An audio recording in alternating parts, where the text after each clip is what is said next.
여기는 2호선 잠실역. 한 서양 남성이 지하철을 타기 위해 승강장에서 기다리고 있습니다. 잠시 후 주변에 한국 사람들이 수군거리면서 이 미국 출신의 남성을 쳐다보고 있는데요. 심지어 한국 사람들은 흥분하면서 이 미국인에게 달려들기까지 합니다. 대체 이 남성에게 무슨 일이 있었는지 한번 알아보러 가실까요? 구독과 좋아요를 눌러주시면 영상 제작에 큰 힘이 됩니다. 안녕하세요. 저는 미국 LA 출신의 35살 직장인 마이클이라고 합니다. 한국계 미국인인 아내 수지와 결혼한 지 2년 차입니다.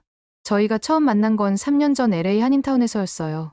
그때 전 한창 유명한 광고회사에서 아트 디렉터로 일하며 바쁜 나날을 보내고 있었죠.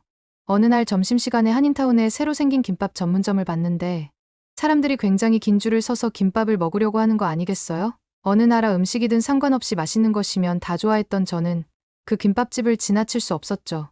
배가 너무 고팠던 저는 생각보다 빨리 빠지는 줄에 기뻐하며 아무 생각 없이 김밥집을 들어갔는데 거기서 깜짝 놀랄 수밖에 없었습니다. 왜냐하면 카운터 안에서 밝게 웃고 있던 예쁜 수지와 눈이 마주쳤기 때문이었죠. 순간 머릿속이 하얗게 변했달까요? 정신을 차려보니 저도 모르게 입이 떡 벌어진 채 수지를 바라보고 있더라고요. 그 모습이 좀 우스꽝스러웠는지 수지가 먼저 웃음을 터뜨렸어요. 수줍게 눈을 내리깔며 웃는 모습에 절로 미소가 지어지더군요. 저는 그렇게 수지를 계속 보고 싶어 매일 점심시간 김밥집으로 향했습니다. 그렇게 김밥을 주문할 때마다 우리는 눈인사를 나누곤 했죠. 점심시간 말고는 김밥을 먹을 구실이 없어 매일 점심시간만 기다리게 됐어요. 점차 그녀에 대한 호감이 커져갔지만 쉽사리 말을 걸 용기가 나지 않았어요. 인종과 문화가 다른 여성에게 내가 괜찮은 남자일까? 자신감이 떨어지고 망설여지더라고요. 그런데 어느 날 용기를 내어 그녀에게 말을 걸었어요. 자기소개를 하고 식사 한번 하자고 물었죠. 돌아온 대답은 웃음이 섞인 친절한 거절이었어요. 하지만 이번엔 물러서지 않기로 했죠. 매일같이 점심시간만 되면 김밥집으로 달려가 수지와 대화를 나누기 시작했어요. 처음엔 어색했던 분위기도 자연스러워졌고 어느덧 서로의 이야기를 나누는 사이가 되었죠. 수지는 부모님을 일찍 여의고 할머니 손에 자랐대요. 할머니가 해주시던 김밥이 그리워 김밥집을 차렸다고 하더라고요. 저는 수지의 따뜻하고 긍정적인 마음에 점점 빠져들었어요. 하지만 주변의 시선이 두려웠죠. 특히 부모님께서는 백인 여성과의 결혼을 원하셨거든요. 한국인인 수지와 교제하는 걸 알게 된 부모님은 못마땅해 하셨고 심지어 수지를 만나지 말라며 호통을 치시기까지 했어요. 하지만 저는 물러서지 않았어요. 부모님을 설득하기 위해 안간힘을 썼죠. 수지가 얼마나 훌륭한 사람인지 그녀 없인 살 수 없다는 걸 매일 말씀드렸어요. 6개월간의 설득과 착한 수지의 모습을 계속 보게 된 부모님께서는 결국 마음의 문을 열기 시작하셨죠. 결국 우리는 연인이 되어 2년간 알콩달콩 교제를 했고 LA의 한 교회에서 결혼식을 올렸어요. 백인과 한국계 하객들이 모두 모인 자리에서 우리는 서로에 대한 사랑과 헌신을 약속했죠. 결혼한 지 얼마 되지 않아 수지는 문득 고향에 대한 그리움을 토로하더라고요. 할머니가 돌아가시고 난 뒤로 한국엔 한 번도 가보지 못했다고 하면서요.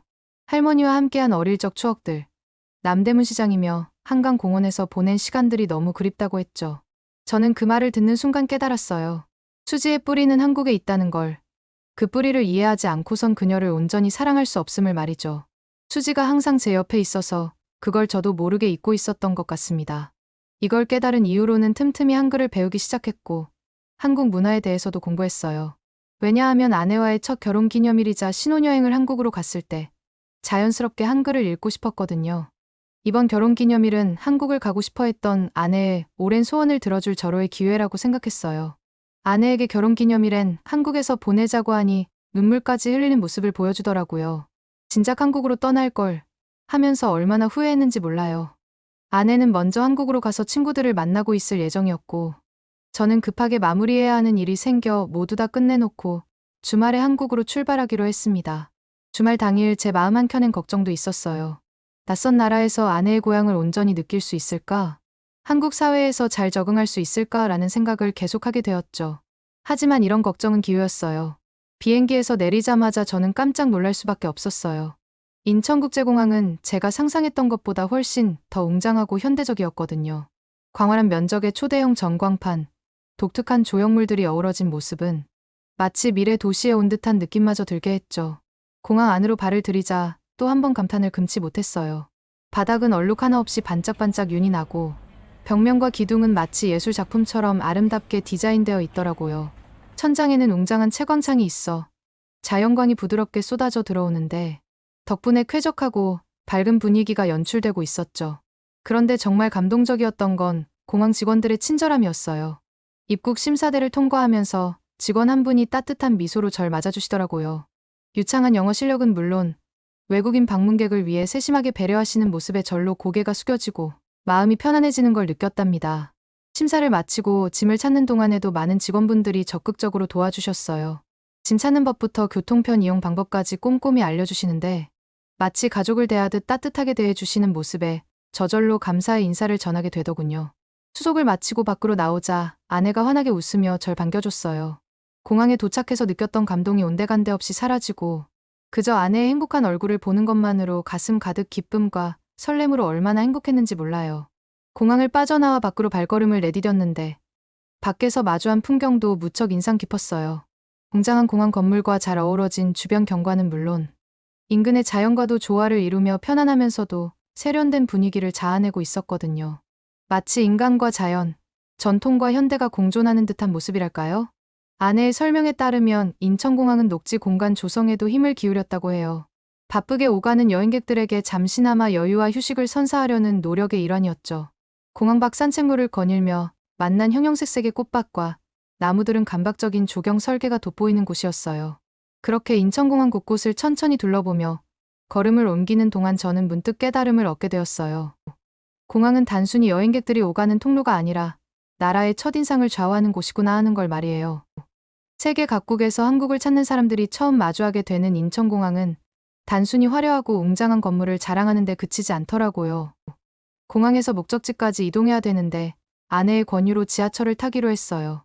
사실 저는 낯선 도시에서 대중교통을 이용한다는 게 조금 불안했거든요.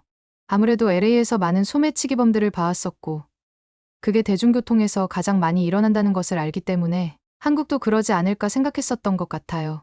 그래서 택시를 타고 이동하자고 아내에게 제안했어요. 하지만 제 말을 듣고 있던 아내의 표정이 심급 밝아지더니 오히려 설레는 목소리로 이렇게 말하는 것 아니겠어요? 여보, 그럴 필요 없어요. 한국은 대중교통 천국이라고 할 만큼 편리하고 깨끗한 지하철 시스템을 갖추고 있거든요. LA에서 느꼈던 불편함은 전혀 없을 거예요. 이번 기회에 꼭 경험해봐야 해요.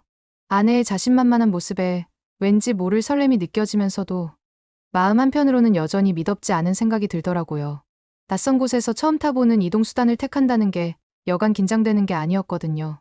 하지만 아내의 말대로 지하철이 LA의 대중교통과는 비교도 안 될 만큼 편리하다면 이를 경험해보는 것도 좋겠다 싶었죠. 아내의 말에 설득이 되어 지하철역으로 발걸음을 옮겼어요. 인천국제공항에서 시내로 들어가는 공항철도를 타기로 했죠. 막상 개찰구를 지나 승강장에 섰을 때 전 놀라움을 감출 수가 없었어요. 마치 우주선 내부 같은 미래지향적인 승강장이 눈앞에 펼쳐졌거든요.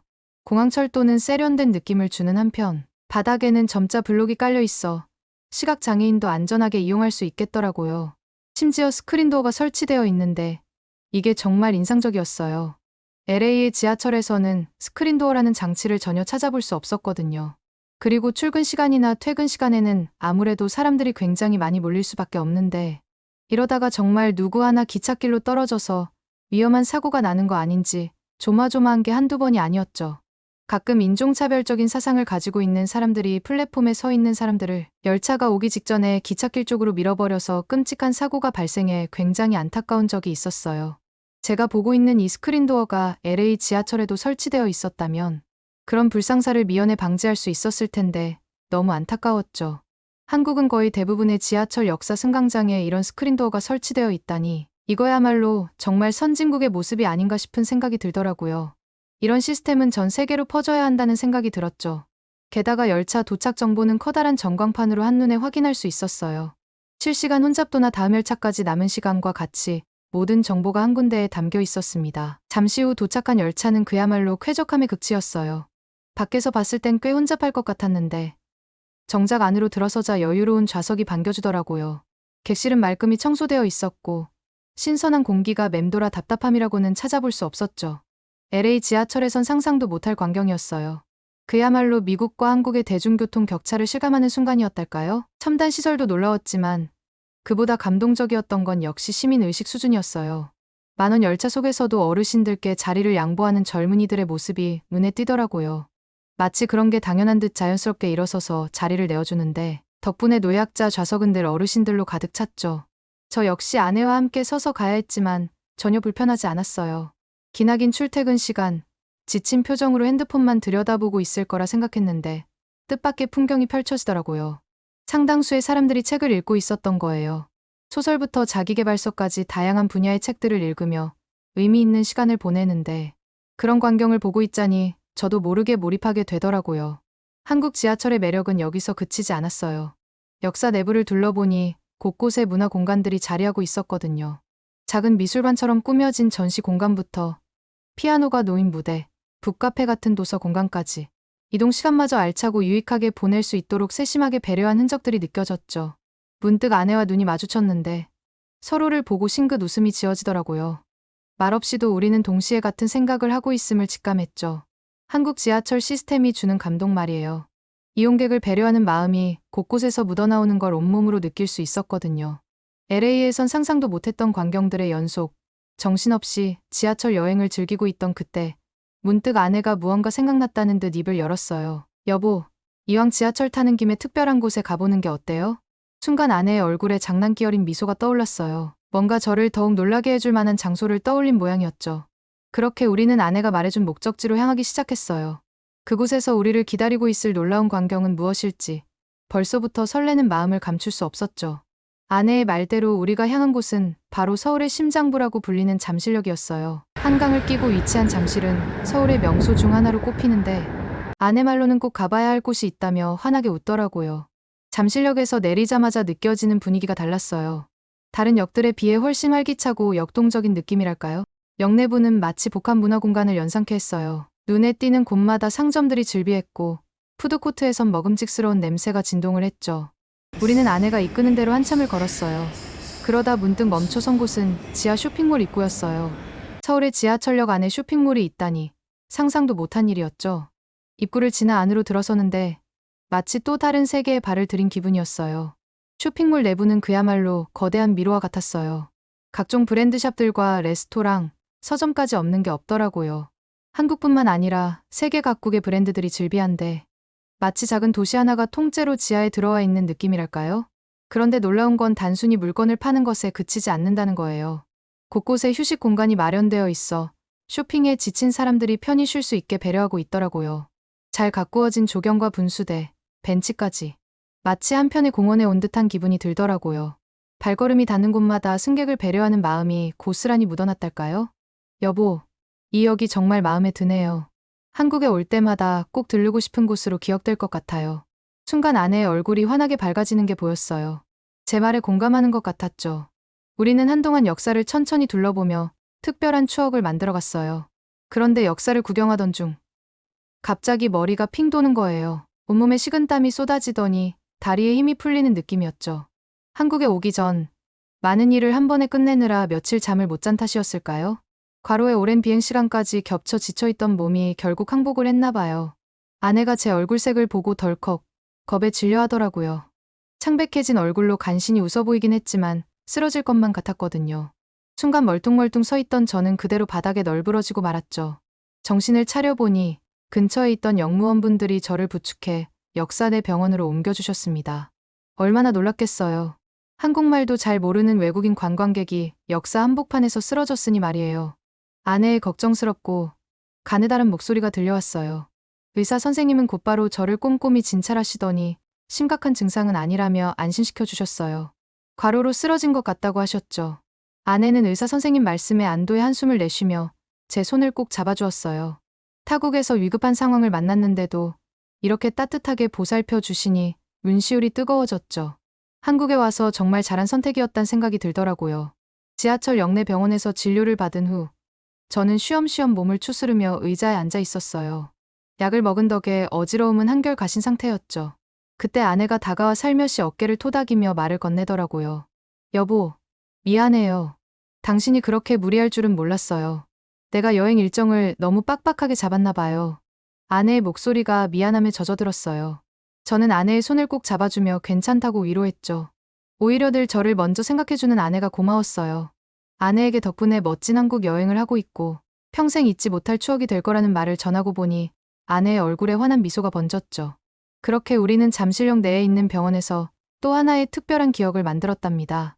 퇴원을 하고 역사를 빠져나오는데 아까 정신없어서 몰랐지만 생각해보니 지하철 내부에 병원이 있는 거잖아요. LA에서는 상상도 할 수 없는 일인데 도대체 한국 지하철은 어느 수준까지인 건지 너무 놀라웠어요. 왜냐하면 역사 내에 병원이 있단 것은 다른 어떤 도시에서도 본 적 없는 풍경이었거든요. 한국 지하철은 승객을 배려하는 마음이 역사 구석구석까지 스며들어 있는 것 같았어요. 만약 제가 여간에서 쓰러졌을 때 의무실이나 병원이 없었다면 어떻게 되었을까요? 구급대원이 도착할 때까지 꽤 긴 시간을 기다려야 했겠죠? 하지만 서울 지하철 덕분에 신속한 조치를 받을 수 있었어요. 한국 지하철에 감격하고 있는 저를 보고 아내가 생각난 듯 입을 열었어요. 오늘은 저에게 꼭 보여주고 싶은 곳이 있다더군요. 혹시 어디냐고 물었더니 바로 근처에 있는 봉안당이라고 하더라고요. 아내의 할머니가 잠들어 계신 곳이었죠. 알고 보니 오늘은 아내의 할머니의 제삿날이었고 저를 꼭 소개하고 싶었다고 말하는 게 아니겠어요? 그 말을 듣고 제 마음이 너무 아려왔어요. 할머니에 대한 아내의 그리움이 절절히 느껴졌거든요. 저도 모르게 코끝이 시큰해졌죠. 저희는 봉안당으로 향했어요. 고즈넉한 산사의 풍경에 절로 마음이 평온해지더라고요. 아내는 정성스레 할머니 영정 앞에 꽃을 올리고 기도를 올렸죠. 저 역시 고개 숙여 인사를 올리며 소중한 아내를 만나게 해주심에 감사 인사를 전했어요. 아내는 할머니 영정을 바라보며 사랑하는 사람을 만났다고 할머니 덕분이라고 환하게 웃더라고요. 그 모습을 보니 가슴이 어찌나 먹먹해지던지 한국에서의 짧지만 강렬했던 날들이 주마등처럼 스쳐갔습니다. 광화문 광장, 경복궁, 남산, 한강, 어디를 가나 아내와 함께였고 즐겁게 대화를 나누며 잊지 못할 추억들을 쌓았었죠. 그렇게 한국에서의 잊지 못할 시간은 저물어갔어요. 공항으로 향하는 내내 아내와 지난 날들을 회상하며 이야기꽃을 피웠죠. 아무래도 제게 가장 인상 깊었던 것은 서울 지하철이었어요. 서울의 지하철은 저에게 있어 단순한 이동수단 그 이상의 의미로 남게 되었어요. 비행기에 몸을 싣는 순간까지도 아내의 얼굴에선 행복한 미소가 떠나질 않았어요. 저 역시 한국에서의 날들을 가슴 한켠에 깊이 새기며 비행기에 올랐습니다. 긴 제 이야기 들어주셔서 정말 감사드립니다. 다음에 제가 또 한국에 왔을 때 갈만한 곳 알려주시면 꼭 참고하겠습니다. 오늘 사연은 아내와 행복하게 한국으로 여행 왔던 마이클 씨의 에피소드를 담은 소중한 사연이었습니다. 오늘의 사연 어떻게 들으셨나요? 오늘 날씨가 따뜻한 만큼 행복한 하루 보내셨으면 좋겠습니다. 외국인들이 한국에 대해 겪은 해외 감동 사연을 계속해서 보고 싶다면 구독과 좋아요 부탁드려요. 긴 영상 시청해주셔서 감사합니다.